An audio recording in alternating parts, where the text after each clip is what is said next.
So let's go through some ground rules that you need to understand before you start booking meetings and closing clients. The first one is that you never, and I mean it, never mention price before the call. And here's the reason why you don't do that. If you mention the price, let's say that the client asks for, okay, what is the price before I hop on a call? And you say, well, it's $2,000 a month. What then happens is that the client judges you on the price and not the value. The client doesn't know enough about your service. They don't know what work you'll be doing and why it'll give them a bigger return than the price that they'll pay. So when they hear a $2,000 price, what they think about is, okay, do I want to pay $2,000 right now? Probably not. I'm going to stop replying to this guy. And the only reason they do that is because they don't know your value yet. You only mention the price after you're on a call with them, after they know how you can help them, because it's a way better equation, a way better thought process if you show, let's say, $10,000 worth of value and then show the $2,000 price point. All of a sudden, that becomes a no-brainer deal. So many beginners make this mistake and they throw out a bunch of meetings because they don't understand this key principle. That is rule 1. Rule 2, that you always want to send a confirmation and reminders. It happens more often than you think that people simply just forget that they book a meeting with you. And then they get kind of like embarrassed that they forgot the meeting and you never hear from them again.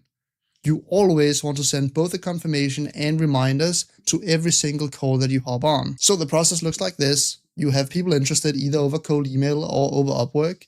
You decide to, okay, let's hop on a meeting. And then as soon as they have agreed to a time, you send them the confirmation, right? This is 4 p.m. Monday. This is where we meet. And you send this on as many channels as possible. So if you have them on email and their phone number, then you send it on both, as many channels as you can. You do this instantly. And then, depending how long the meeting is out in the future, you then also send reminders. I'd recommend that you send reminders at least every 3 days up to the meeting. Then do it 1 day before, and then do it 1 hour before, and then do it 5 minutes before. And the way that these messages look is basically just like, hey, first name, just reminding you that we have our call tomorrow. Excited to see you there. If you're doing like a demo for them already, it's a very good idea to mention that you've also put work in before the meeting, because that then makes them feel guilty if they don't show up. So if you build a demo or a test website for them or something ahead of time, then say, I've prepared a demo for you based on your own company. So you can see exactly how this will look for your business. If they then don't show up, they're going to feel guilty. You want to include that in the reminders.